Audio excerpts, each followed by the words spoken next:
샬롬. 성도 여러분, 지난밤에도 안녕히 주무셨습니까? 주님의 이름으로 문안드립니다. 오늘은 5월 16일 금요일입니다. 우리 이제 내일 모레 주일이면 임시공동의회로 장로, 권사, 직분자 선거를 위한 투표가 있습니다.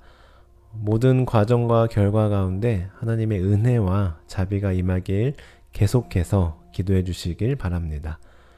그리고 예배 후에 임시공동의회에도 모두 꼭 참석해 주시길 바랍니다. 그럼 이제 오늘 통독할 범위 함께 살펴보도록 하겠습니다.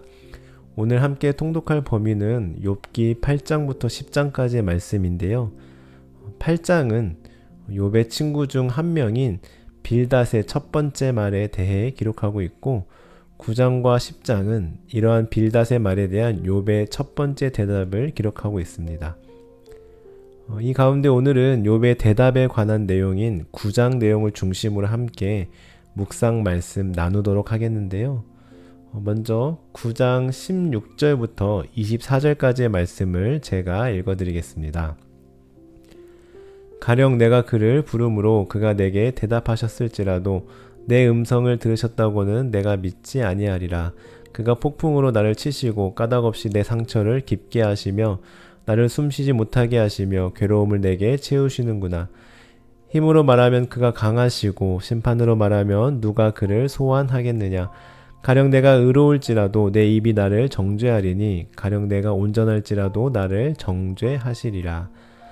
나는 온전하다마는 내가 나를 돌아보지 아니하고 내 생명을 천히 여기는구나.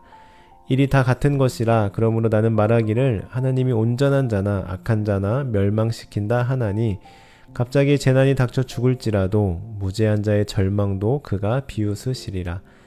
세상이 악인의 손에 넘어갔고 재판관의 얼굴도 가려졌나니 그렇게 되게 한 이가 그가 아니시면 누구냐. 아멘.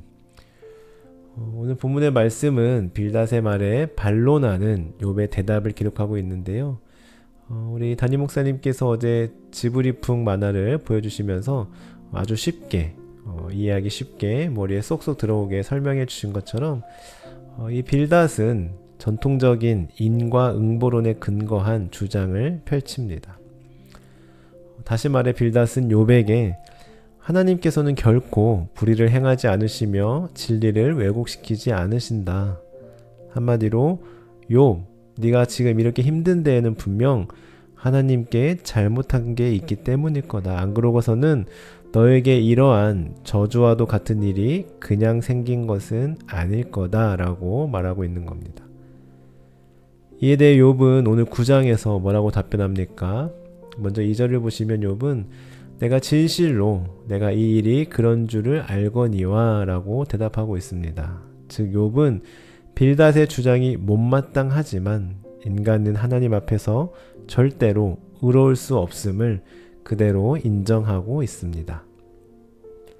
그리고 계속해서 3절부터 쭉 보시면 욥은 만약 사람이 하나님과 논쟁을 한다고 해도 그분의 첫마디 말씀에 한마디도 대답하지 못할 것이다 라고 고백하며 하나님은 아무도 모르는 사이에 산도 옮기시고 진노하셔서 산을 뒤집어 엎기도 하시며 지진을 일으키실 수 있는 전지전능하신 하나님이심을 인정합니다. 이어서 8절에서는 하나님은 어느 누구에게도 도움을 받지도 않으시고 하늘을 펼치시며 별들을 만드시고 우리가 측량할 수 없는 알 수도 없는 큰 일을 행하시고 셀 수 없이 많은 기적을 보이시는 분이라고 고백합니다.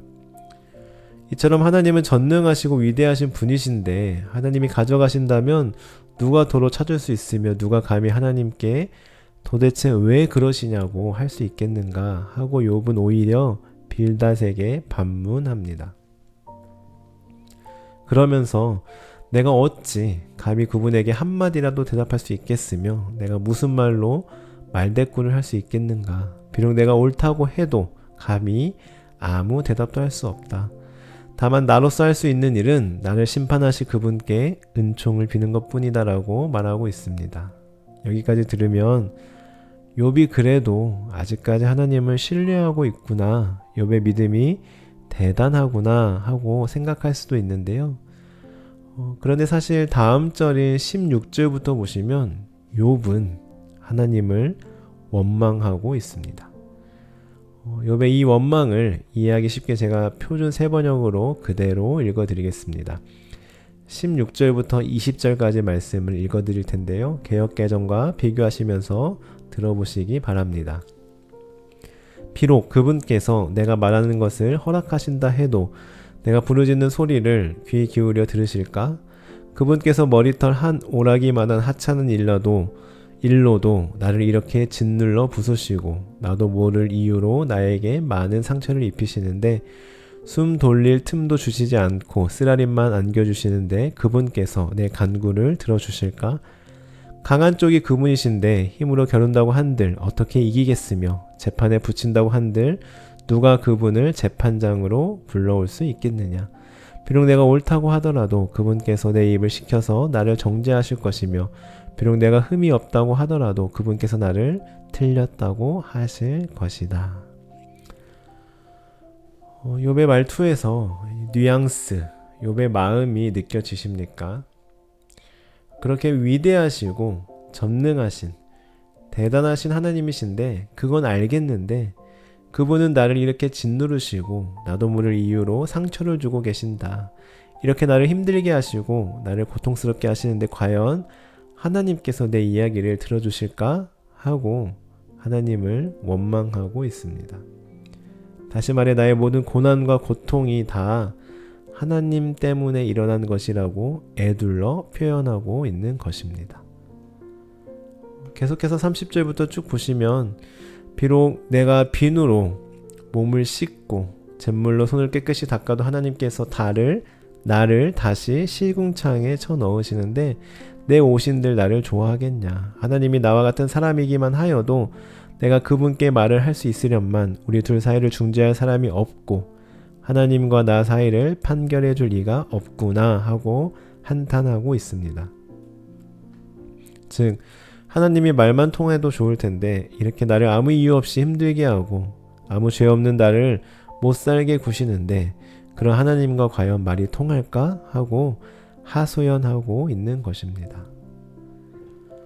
한마디로 욥은 하나님의 전능하시고 위대하심을 인정하지만 그분의 섭리를 인정하지만 완전히 이해하지는 못하고 있습니다. 다시 말해 욥은 인간의 나약함과 하나님의 전지전능하심에 대한 신앙을 가지고 있었지만 그 신앙을 본인에게 적용하지는 못했습니다. 그래서 결국 하나님을 원망하는 태도를 보이고 있는 것이죠. 이것을 좀 어려운 말로 욥은 하나님의 주권과 전능성을 인정하기는 하나 자신의 삶에 투영되는 하나님의 공의가 왜곡되어 있다는 잘못된 생각으로 인하여 괴로워하고 있는 것입니다. 이런 겁니다. 내가 그동안 배운 거, 신앙생활한 거 다 알긴 알겠는데 너무 힘드니까, 너무 고통스러우니까 그대로 안 되는 겁니다. 내 삶에 적용이 안 되는 겁니다. 아마 욥도 이런 자신이 너무 답답하고 싫었을 것입니다. 그래서 우리는 함부로 욥이 간사해서 욥의 믿음이 얕아서라고 함부로 단정 지어서는 안 됩니다. 얼마나 고통스러웠으면 그렇겠습니까? 얼마나 힘들었으면, 얼마나 답답했으면 그 의로웠던 욥이 이렇게 말하고 있겠습니까? 예전에 전도사로 사역했을 때 교회에서 부서 연합으로 여름 성경학교를 진행한 적이 있었습니다. 그때 제가 저녁 집회 설교를 하게 되었었는데요. 사울을 피해 도망쳐야 하는 억울한 다윗에 대한 본문의 말씀을 가지고 말씀을 나누었었습니다. 아직도 기억하는데요. 그때 그 본문을 가지고 아이들에게 말씀을 전하면서 다윗처럼 우리가 때로는 억울하고 힘든 상황이 찾아온다 하더라도 우리가 끝까지 하나님을 믿고 신뢰하자고, 그래서 다윗처럼 목숨이 걸린 전쟁의 상황 가운데서도 하나님은 나의 반석이시오 나의 요새이십니다. 나를 건지시는 이십니다. 나의 하나님이십니다. 내가 피할 나의 바위시고 나의 방패시고 나의 구원의 뿌리시고 나의 산성이십니다 라고 고백할 수 있는 믿음의 친구들이 되기를 바란다는 설교를 했었습니다. 그런데 그 주간에 저에게 개인적으로 참 힘든 일이 생겼었습니다. 그때 저에게는 그 일이 너무 힘들고 답답하고 고통스러운 일이었는데요. 제가 웬만하면 티를 잘 안 내는 편인데 그때는 너무 힘드니까 표가 났나 봅니다. 표가 날 정도로 너무 힘들어하고 있으니까 친하게 지내는 장난기 많은 전도사님이 저에게 이렇게 말했습니다. 전도사님, 지난주 여름 성교학교 때 힘들더라도 끝까지 하나님을 신뢰하자고 설교하지 않으셨어요? 그 믿음 어디 가셨어요? 하고 저를 놀리는데요. 요배 친구들이 생각났습니다. 물론 워낙 친했기 때문에 화를 내거나 그러지는 않았는데요.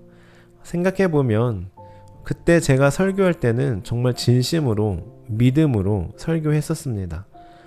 그래서 내가 설교한 대로 나에게 힘들고 어려운 순간이 찾아와도 끝까지 하나님을 신뢰해야지, 내가 설교한 대로 그대로 실천해야지 하고 먼저 제 자신에게 설득된 다음 아이들에게 말씀을 나눈 거였는데요. 그럼에도 불구하고 저도 막상 힘든 순간을 마주하게 되니 쉽지 않더라고요.